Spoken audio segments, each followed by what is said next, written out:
நண்பர்களுக்கு வணக்கம். தேவன் உங்களை ஆசீர்வதிப்பாராக. இன்று ஒரு குட்டி கதையில் தன்னம்பிக்கையை பற்றி கேட்கலாம். ஒரு சிறிய நகரத்தில் பாலன் என்னும் சிறுவன் தனது குடும்பத்துடன் வாழ்ந்து வந்தான். அவனது அப்பா அவனுடைய சிறு வயதிலேயே காலமாகிவிட்டார். பாலனோ உடல் ஊனமுற்றவன். அவனுக்கு அம்மா லட்சுமியை மிகவும் பிடிக்கும். அவனுக்கு வயது 18. இந்த சிறிய வயதில் தந்தை இறந்த பிறகு குடும்ப பொறுப்பெல்லாம் இவன் தலையின் மேல் வந்தது.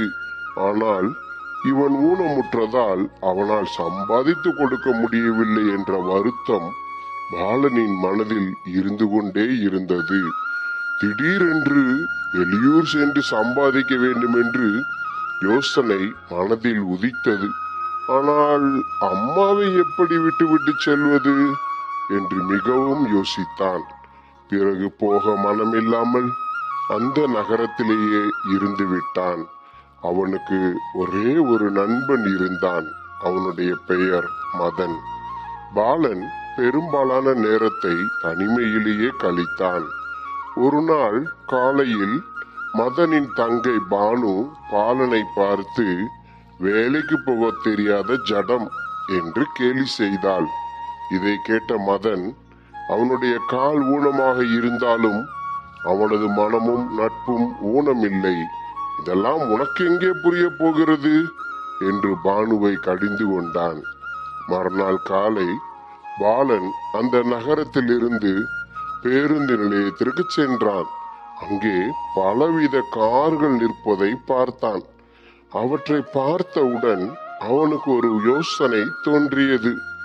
வீட்டுக்கு சென்று ஒரு அட்டையை எடுத்து அதில் இங்கே வண்டிகள் சுத்தம் செய்து தரப்படும் என்று எழுதினான். அந்த அட்டையை எடுத்து கொண்டு வந்து பேருந்து நிலையத்தில் இருந்த ஒரு கம்பத்தில் தொங்கவிட்டான். சிலர் வண்டிகளை அந்த பக்கமாக நிறுத்திவிட்டு கடைகளுக்கு சென்றனர். அவர்கள் திரும்பி வருவதற்குள் அந்த வண்டிகளை மதனின் உதவியோடு பாலன் நன்றாக துடைத்து சுத்தம் செய்து வைத்தான். வண்டிகளை நிறுத்திவிட்டு சென்றவர்கள் திரும்பி வந்து பார்த்தபோது தங்கள் வண்டிகள் சுத்தமாக துடைக்கப்பட்டு பளிச்சென்று நிற்பதை பார்த்து வியந்து போனார்கள். அங்கு நின்று கொண்டிருந்த மதனை பார்த்து, தம்பி, இந்த வண்டிகளை யார் துடைத்தது என்று கேட்டனர். அதற்கு மதன், என் நண்பன் பாலன் தான் உங்களது வண்டிகளை கஷ்டப்பட்டு துடைத்து வைத்தான் என்றான். அதை கேட்ட அந்த மனிதர்கள் பாலனை பார்த்து, தம்பி, உன் கால் ஊனமாக இருந்தாலும் உன் மனதும் உன் நல்ல நட்பும் ஊனமில்லை என்று கூறியபடியே அவர்களுக்கு ஆளுக்கு கொஞ்சம் பணம் கொடுத்தார்கள். இதை போலவே தொடர்ந்து செய்யவே பாலனுக்கு தேவையான பணம் கிடைக்க ஆரம்பித்தது. தனது தாயை இனிமேல் கஷ்டப்படாமல் காப்பாற்றலாம் என்று நினைத்து கொண்டான். 6 மாதங்களுக்கு பிறகு ஒரு பேங்க் மேனேஜர் உதவியுடன் வாடகைக்கு இடம் வாங்கி கார் கிளீனிங் கேரேஜ் என்ற சிறிய கடையை ஆரம்பித்தான்.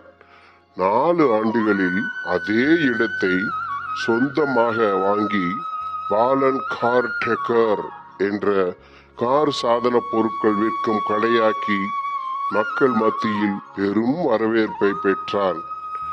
தன்னை இழிவாக பேசிய பானுவின் கண்களுக்கு முன்னால் விலையுயர்ந்த ஆடிக்காரில் வந்து இறங்கினான் பாலன். இது என்னுடைய ஷோரூம் தான், உங்களுக்கு என்ன வேண்டும் என்று கேட்டான் பாலன். பானு வாயடைத்து போய் நின்றாள். இன்றைக்கும் உன் முயற்சியை நிறுத்தாமல் ஓடினால் உன் ஊனம் கூட உன்னை தடுக்க முடியாது. ஆமேன். உம்மாலே நான் ஒரு சேனைக்குள் பாய்ந்து போவேன், என் தேவனாலே ஒரு மதிலை தாண்டுவேன்.